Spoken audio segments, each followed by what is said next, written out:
বিসমিল্লাহির রহমানির রহিম। Hello viewers, আসসালামু আলাইকুম। কেমন আছো আমার প্রিয় পরিবার? আশা করছি সবাই অনেক ভালো আছো। আমি এবং আমার পরিবারের প্রতিটা মানুষ আল্লাহর রহমতে তোমাদের দোয়া ও ভালোবাসায় অনেক ভালো আছি।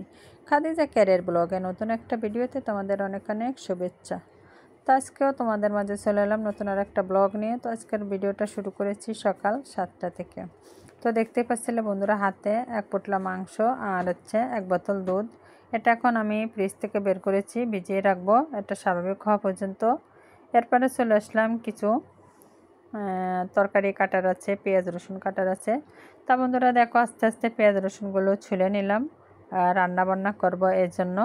আর এই পেঁপেটা কালকে রাত্রে ডিউটিতে আসার সময় আনছিলাম, মুরগির মাংস দিয়ে রান্না করব এই জন্য পেঁপে।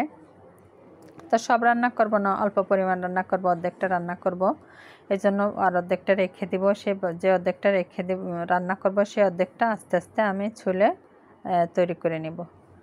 তো বন্ধুরা, ভিডিওটা দেখতে হলে সাথে থাকো কীভাবে আমি মুরগির মাংস পেঁপে দিয়ে রান্না করি। তো শুরু থেকে শেষ পর্যন্ত থাকো, সাথে থাকো, দেখতে থাকো। তা বন্ধুরা, সর্বপ্রথম পেঁপেগুলো আস্তে আস্তে কেটে নিচ্ছি। এগুলো এখন আমি ধুয়ে নিব।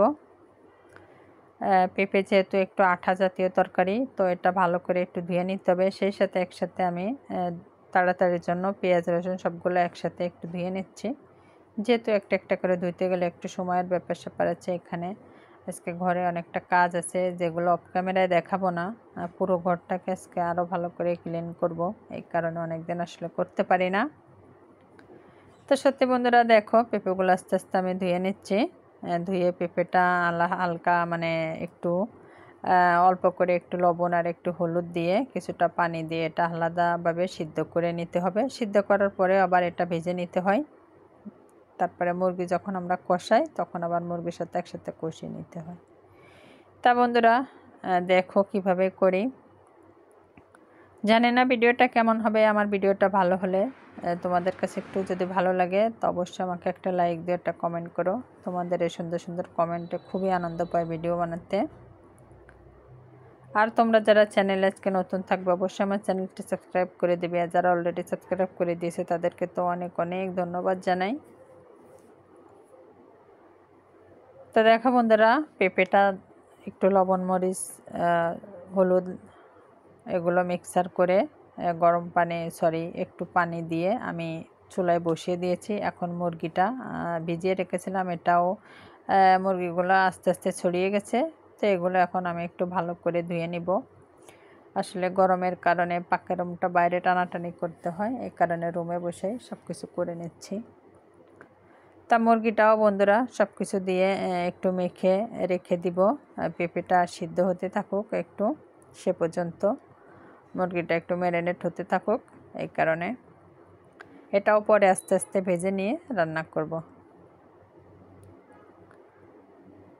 তা বন্ধুরা, তোমাদের জন্য কষ্ট করে ভিডিও বানাই, ভিডিওটা স্কিপ না করে শুরু থেকে একটু শেষ পর্যন্ত দেখো, এটুকু তোমাদের কাছে অনুরোধ রইল। এখন কিছু মশলা বেটে নিব। তা কিছু মাংসের পরিমাণ আমার অনেক কম, এই জন্য আর কি মশলার পরিমাণও আমি এমনিতেই মশলা কম খাই, তো সেই মাংসের পরিমাণ অনুযায়ী আমি অল্প অল্প করে মশলা নিচ্ছি। তো দেখো বন্ধুরা, যে পেঁপেটা কেটে রেখে দিয়েছিলাম সেটা এই চুলাতে বসিয়ে দিয়েছি, আর পাশের চুলায় ভাত চাউল দিয়ে বসিয়ে দিয়েছিলাম। ভাতটা হয়ে গেছে, এখন এটা ফ্যান জড়াতে দিয়ে দিব। দিয়ে চুলায় আমি আস্তে আস্তে যে মাংসটা মেখে রেখে দিয়েছিলাম সেই মাংসগুলো আস্তে আস্তে আমি ভেজে নিব। তো কিছু পরিমাণ তেল দিয়ে দিলাম, দিয়ে মাংসগুলো আস্তে আস্তে চুলায় আমি দিয়ে দিব। এগুলা গ্যাস কম, দেখতেই পাচ্ছ বন্ধুরা, যে গ্যাসের কারণেও অনেক সময় সমস্যা, রান্না করে খাওয়া যায় না, এই আর কি। তো চুলো একেবারে নিচু করে নিয়েছি, তারপরেও গ্যাস কম লাগে, এই আর কি। তো এদিকে বন্ধুরা পেঁপেটা ভালো অনেকটা সিদ্ধ হয়ে গেছে, বেশি সময় জাল দিয়ে নাই, এই আর কি। তো পেঁপেটা সিদ্ধ হয়ে গেছে, এটার এখন আমি পানিটা ঝরিয়ে নিব। আর আমার মেজো বোন বাজার থেকে দুধ আনছিল, তো দুধটা পাশের চুলায় বসিয়ে দিলাম। দুধটা আস্তে আস্তে পাশের চুলায় একটু হয়ে যাক, কারণ অনেক রান্না বান্না, এগুলো আমি একা সময়ের সাথে পেরে উঠবো না যদি একটু দ্রুত না করার চেষ্টা করি। আমার 2টা বাজে ডিউটি আছে, ডিউটিটা ইন করতে হবে 2টায়।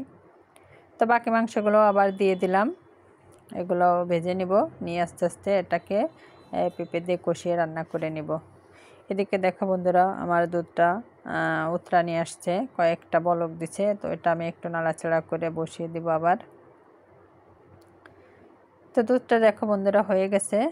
এখন বাকি যে ভাতটা রান্না হয়েছিল, ভাতটা হালকা করে একটু সেক দিয়ে নিব, কারণ এটা রাত পর্যন্ত থাকবে। যদি ভালো করে সেক না দেয় তাহলে নিচে দিয়ে পানি ছেড়ে দেয়, কিনা চাউল বেশ একটা ভালো হয় না। সেই পেঁপেগুলো যেগুলো আমি হালকা সিদ্ধ করে রেখে দিয়েছিলাম, এগুলো এখন একটু তেলে ভেজে নিব, নিয়ে আবার মাংসের সাথে কষিয়ে রান্না করব। তা বন্ধুরা, তোমাদের সাথে তো গল্প করতে করতে ভিডিও শেষ প্রান্তে চলে এসেছি। এখন আমি মাংসটা আস্তে আস্তে কষিয়ে রান্না করে নিব। তা ভিডিওটা সাথে থাকো, দেখতে থাকো। তোমরা চাইলে এভাবে রান্না করে খেয়ে দেখতে পারো, এটা অনেক টেস্টি হয়, অনেক সুন্দর লাগে খেতে, মানে সুস্বাদু হয় আর কি। মুরগির মাংসের সাথে লাউ দিয়ে রান্না করলে, এরপরে আপনার ওলকচু আছে ওটা দিয়ে রান্না করলে অনেক মজা লাগে। তা বন্ধুরা, পেঁয়াজ, রসুন, মরিচ, আদা বাটা সমস্ত প্রকারের মশলা একবারে দিয়ে আমি ভালো করে নাড়াচাড়া করে নেব। এখন শুধু লবণ দিয়েছি মশলার ভিতরে, হলুদ মরিচের গুঁড়ি আমি এখন দিব না। এখন দিলে হলুদ মরিচের গুঁড়িটা পুড়ে যায়, এই কারণে দিব না। আমি এখন এই যে একটু পানি দিয়ে দিলাম, এখন আমি হলুদের গুঁড়ি আর মরিচের গুঁড়িটা দিয়ে দিব। দেওয়ার পরে দেখবেন অনেক সুন্দর একটা কালার চলে আসবে। তা মরিচের গুঁড়িটাও দিয়ে দিলাম। দেখো বন্ধুরা, এখন আমার মশলার কালারটা অনেক সুন্দর হয়েছে আর কি। তো এখন যে মশলা মুরগি আর পেঁপেটা ভেজে রেখেছিলাম, সেটা এখন দিয়ে কষিয়ে নিয়ে আস্তে আস্তে রান্না করে নিব। তো আমার ভিডিওটা আসলে ভালো লাগলে একটু স্কিপ না করে শুরু থেকে শেষ পর্যন্ত দেখো। আর ভিডিওর ভিতরে কথার ভিতরে ভুল হলে তোমরা আসলে ক্ষমা সুন্দর দৃষ্টি দেখো, কারণ মানুষ মাত্র ভুল হয়ে যায়। পাশের চুলাটা অফ করে দিয়েছি, এ কারণে একটু গ্যাস বেড়েছে, এই জন্য চুলাটা এখন আবার উপরে উঠিয়ে নিলাম। তো আমার মাংসটা কষানো হয়ে গেছে বন্ধুরা, এখন আমি জলের পানি দিয়ে দেব। দেখো মাংসের কালারটা অনেক সুন্দর হয়েছে, পেঁপেগুলোর কালারটা অনেক সুন্দর লাগছে, খেতে অনেক টেস্টি আর সুস্বাদু হবে। তো বন্ধুরা, আজকের ভিডিওটা আর বেশি বাড়াবো না, এ পর্যন্ত। তো তোমরা সবাই ভালো থাকবে, সুস্থ থাকবে, তোমাদের সাথে দেখাবে নতুন আর একটা কোনো ভিডিওতে। সে পর্যন্ত সবার সুস্বাস্থ্য কামনা করছি। আর দেখো বন্ধুরা, রান্না শেষে চুলাটা একটু মুছে নিচ্ছি, কারণ এটা যৌথ চুলা, যে যার মতো রান্না করে চলে যায়।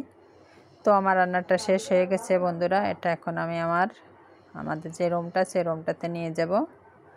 তো দেখো বন্ধুরা, এই যে আমার তরকারিটা কেমন হয়েছে, মুরগির মাংস দিয়ে পেঁপে দিয়ে রান্না করা কেমন হয়েছে। তা বন্ধুরা, কমেন্ট বক্সে জানাবে। আল্লাহ হাফেজ।